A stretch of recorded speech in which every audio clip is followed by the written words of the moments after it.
Muhammad Thompson, Islam tak sekadar bersyahadat. Pemilik nama kecil Martin Thompson ini dikenal sebagai pengacara terkemuka di Inggris. Ia juga mengetuai Wynie Chambers, badan hukum Islam yang didirikannya pada 1994. Berislam 40 tahun lalu, Thompson meyakini cara terbaik mengamalkan ajaran Islam adalah memahami dan meneladani sumbernya, yakni Al-Quran dan Sunnah Rasulullah SAW. Seperti pepatah yang mengatakan bahwa semakin dekat kita pada sumber mata air, semakin murni air yang kita minum, ujar pria kelahiran Afrika ini. Dilahirkan di Rhodesia Utara, sekarang yang menjadi Zambia, Thompson menempuh pendidikan dasar serta menengahnya di Rhodesia Selatan, sekarang Zimbabwe. Masa awal hidupnya, ia lalui di daerah-daerah terpencil Afrika yang kala itu belum tersentuh peradaban modern seperti listrik, gas, dan saluran air bersih. Lahir dan besar di Afrika, Thompson muda merasa tidak puas pada ajaran Kristen. Ia mulai mempertanyakan banyak hal seperti, jika setiap manusia itu sama di hadapan Tuhan, lalu mengapa kaum Afrika kulit putih seperti dia harus beribadah di gereja yang berbeda dengan kaum kulit hitam? Pertanyaan lain yang kerap mengganggunya sebagai pemeluk Kristen adalah soal ketuhanan Yesus. Jika Yesus adalah Tuhan, kepada siapa dahulu ia berdoa? Jika Yesus adalah Tuhan dan disalib, lalu siapa yang menghidupi surga dan dunia?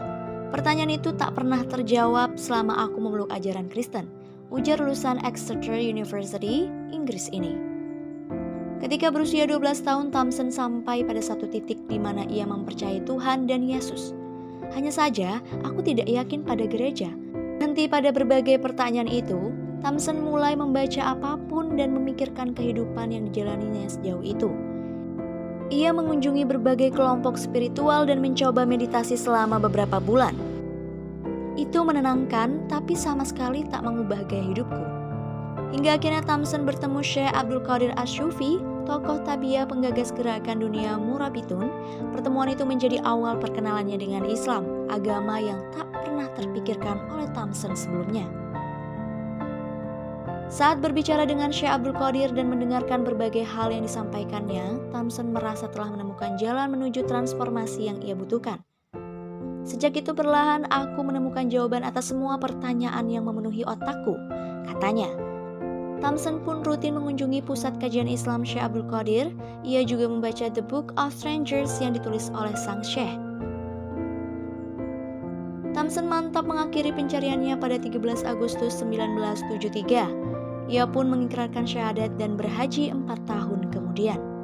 Sepulang haji, ia menyelesaikan pelatihannya sebagai pengacara, lalu pada 26 Juli 1979, ia dipanggil ke pengadilan England and Wales dan mulai meniti karir di bidang advokasi dan hukum Islam. Main film dokumenter. Thompson pertama kali memperoleh perhatian publik pada 2001 saat tampil dalam sebuah film dokumenter berjudul My Name is Ahmed yang menyabet sebuah penghargaan. Ia pun tampil di film dokumenter lainnya, Prince Nassim's Guide to Islam. Kedua film itu ditayangkan di BBC Two pada Agustus 2001. Setelah itu wajahnya kerap mewarnai layar kaca dalam berbagai program, terutama program-program Islam. Kini hari-harinya diisi dengan aneka kegiatan keislaman, mulai dari memberi ceramah rutin tentang Islam di berbagai wilayah di Inggris, menulis untuk jurnal Al-Kala, sampai menjadi kontributor tetap dalam konferensi lintas agama yang digelar setiap tahun di Masjid Regent's Park dan Pusat Kebudayaan Islam Inggris. Syahadat. 4 tahun pertama keislamannya, Thompson mengaku tak memahami apapun tentang Islam. Yang ku tahu, komunitas muslim di mana aku bergabung lebih berpengetahuan, menonjol dan memiliki perangai yang lebih baik dari umat lain yang pernah kutemui. Pria yang kini menjabat sekretaris pengacara muslim Eropa ini memegang suatu konsep tegas tentang Islam yang sesungguhnya. Islam bukan semata persoalan kata-kata. Ujarnya seperti dikutip gatewaytodivinemercy.com. Mengutip sabda Rasulullah SAW, ia mengatakan syahadat adalah satu ikrar yang mudah diucapkan, namun banyak yang berlalu begitu saja. Sejak aku mengucapkan syahadat, aku menjalani setiap momen hidupku untuk menemukan berbagai kewajiban dan konsekuensi yang mengikuti kesaksian itu. Pencarian ini adalah proses yang tidak memiliki akhir. Selain itu, Thompson adalah satu dari miliaran muslim yang tidak membenarkan terorisme. Ia berpendapat Islam radikal adalah Islam yang mengandung kontradiksi. Tidak mungkin seseorang menjadi muslim seutuhnya dan dalam waktu yang sama menjadi teroris yang bengis. Sejak berislam, Thompson telah menulis sejumlah buku, di antaranya The Difficult Journey and the Way Back, 1995,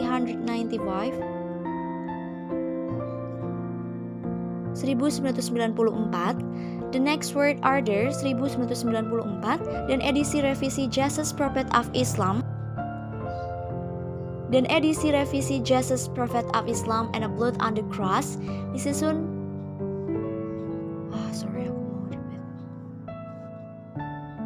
Sejak berislam, Thompson telah menulis sejumlah buku, di antaranya The Difficult Journey and the Way Back pada tahun 1994, The Next World Order pada tahun 1994, dan edisi revisi Jesus Prophet of Islam and a Blood on the Cross. And there was a huge wave coming towards me. And then there was this moment when it stopped, and I seemed... Rahim pada 1996.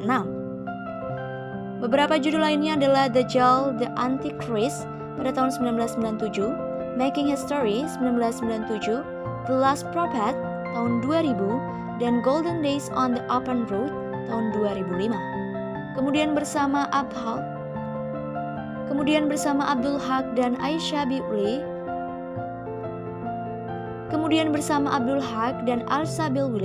Ia menulis buku The Islamic Will pada tahun 1990. Kemudian bersama Abdul Haq dan Aisyah Biwli, ia menulis buku The Islamic Will pada tahun 1995.